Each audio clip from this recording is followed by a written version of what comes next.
कभी सोचा है कि एक पूरा का पूरा दिव्य योग आखिर खत्म कैसे होता है? आज हम महाभारत की उसी कहानी में गहराई से उतरने वाले हैं, जहां श्री कृष्ण के जाने के साथ ही द्वापर युग का अंत हुआ और कलयुग की शुरुआत हुई।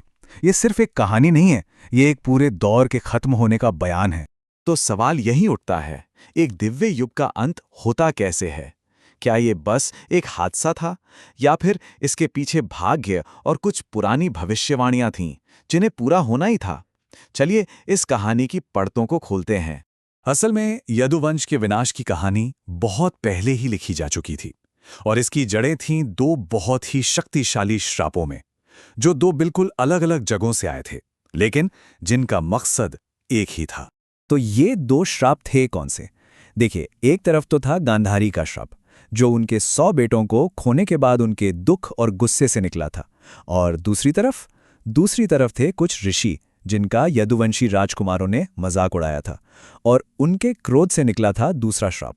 तो श्राप तो दे दिए गए, पर अब सवाल ये था कि ये हकीकत कैसे बनेंगे। यहीं से कहानी और भी अजीब हो जाती है, जब इनमें से एक श्राप असल में एक चीज की शक्ल ले लेता है, विनाश का एक हथियार। अब देखिए हुआ क्या।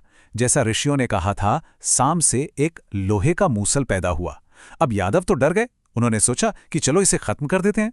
तो उन्होंने मूसल को पीसकर बिल्कुल बारीक पाउडर बनाकर समुद्र में फेंक दिया। लेकिन किस्मत से कोई कैसे बच सकता है? वही पाउडर लहरों के साथ किनारे पर वापस आ गया, और वहां उगाई एक खास तरह की घास, एरका नाम की, जो किसी ब्लेड की तरह तेज थी। और वो जो एक छोटा सा टुकड़ा था ना मूसल का, जो पिस नहीं पाया था, उसे एक मछली निगल गई।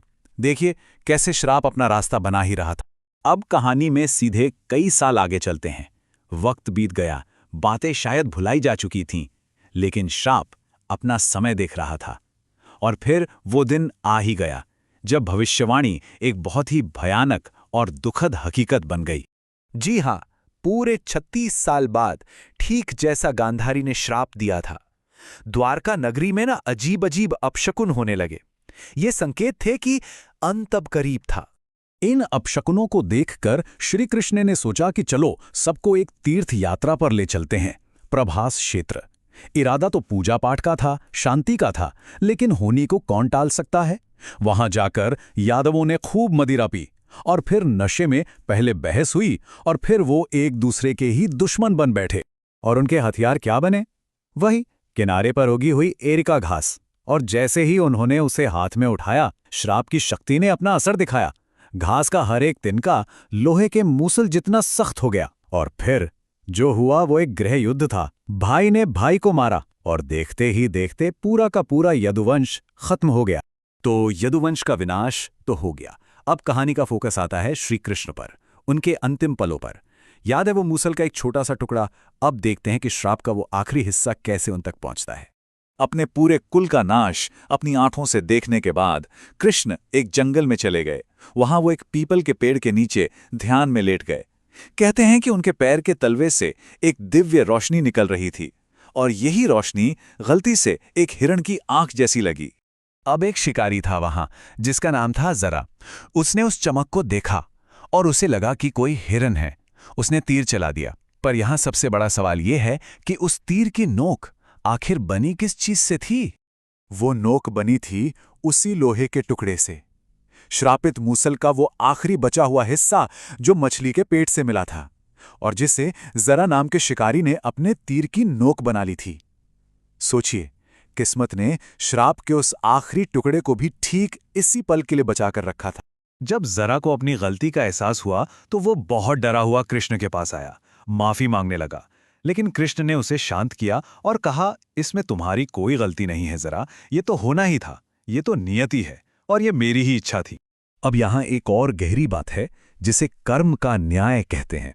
माना जाता है कि ये जो शिकारी था जरा, वो कोई और नहीं बल्कि पिछले जन्म का वानर राज बाली था। और बाली को किसने मारा था? कृष्ण के पिछले अवतार राम ने, वो भी छिपकर।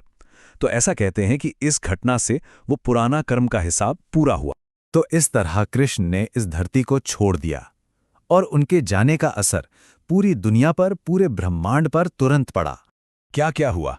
सबसे पहले द्वापर युग खत्म हो गया।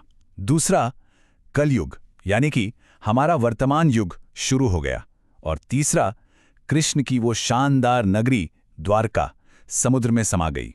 सच में ये एक दिव्य युग का अंत था। तो अंत में सवाल यही बचता है कि ये सब जो हुआ, क्या वो सिर्फ श्रापों और झगड़ों की एक दुखद कहानी थी, या फिर ये एक दिव्य आत्मा का इस दुनिया से पूरी प्लानिंग के साथ जाना था? ये कहानी हमें सोचने पर मजबूर करती है, किस्मत, कर्म और इन सब के पीछे की बड़ी योजना के बारे में।